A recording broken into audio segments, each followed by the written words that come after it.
Have you ever had that feeling that you're missing something? As if there's a whole other layer of communication happening right in front of you, but it's just out of reach?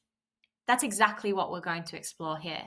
We're going to uncover the incredible amount of information that's hidden in plain sight, right there in our everyday actions.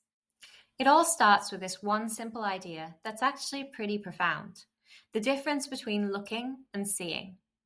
We all spend our days looking at things. It's passive, it's automatic.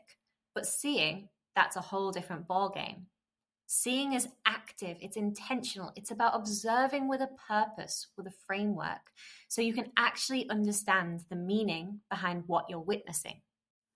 And it's this gap, this space between just looking and truly seeing, that creates a huge hidden challenge.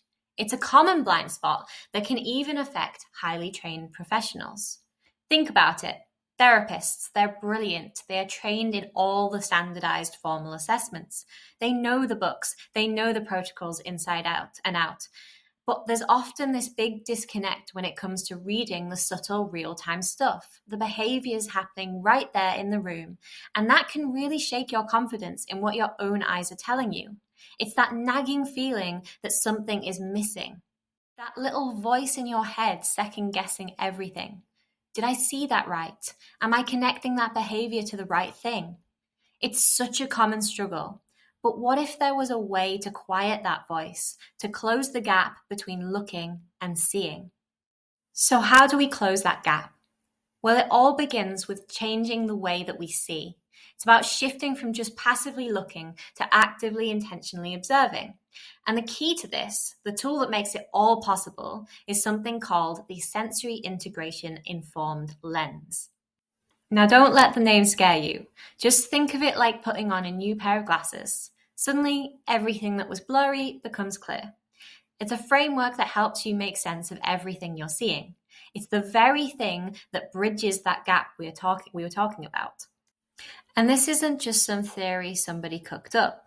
This lens is built on some really solid ground. It's grounded in the proven principles of sensory integration, and this is the really cool part, in current neuroscience. This lens gives therapists a reliable, evidence-backed way to interpret what they're seeing. Great, but how do you actually use it? How does this idea turn into a real, tangible skill you can use every day? We break this framework into a super practical 3-step process. It's simple. First, you get grounded in the science. You have to know the why. Then you start practicing observing everyday actions through that intentional lens. And finally, you connect the dots. You start linking what you see to the sensory and motor processes happening under the surface. From there, it's a clear path from just looking to deep insight. For pretty much everyone who learns this approach, there's this one moment where it all just clicks. You can almost see the light bulb go on. It's a huge breakthrough. And that moment, it's when you suddenly realize just how much incredibly rich information is packed into the most ordinary, simple actions. The way someone walks into a room, how they reach for a cup, how they react to a sudden noise. It's all data waiting to be understood. So what does this actually look like? Well, instead of just seeing a client walk in, you start noticing all the little things. How did they enter the space? Was it hesitant? Confident? How did they start that first movement? What's the response to the lights, the sounds, everything in the room? All these little details become massive clues. And what's so powerful about this is that it's not some niche skill that only works for one type of person or problem.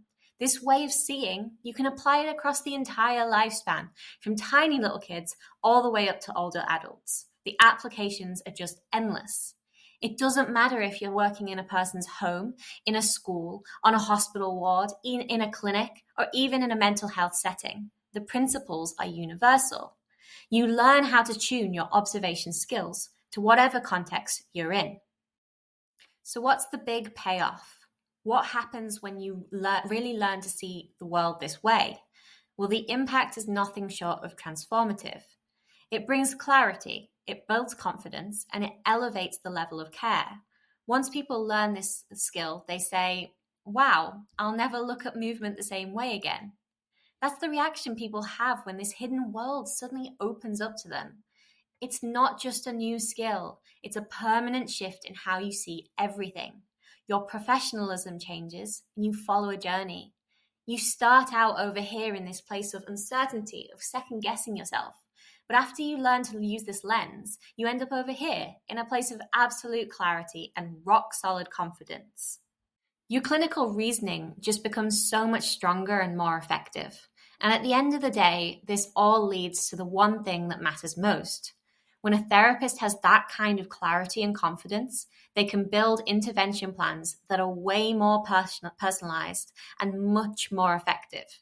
It directly translates to better care and better outcomes for the people you're trying to help. And that's why this is so important. So, as we wrap up, I'm going to leave you with a question to chew on.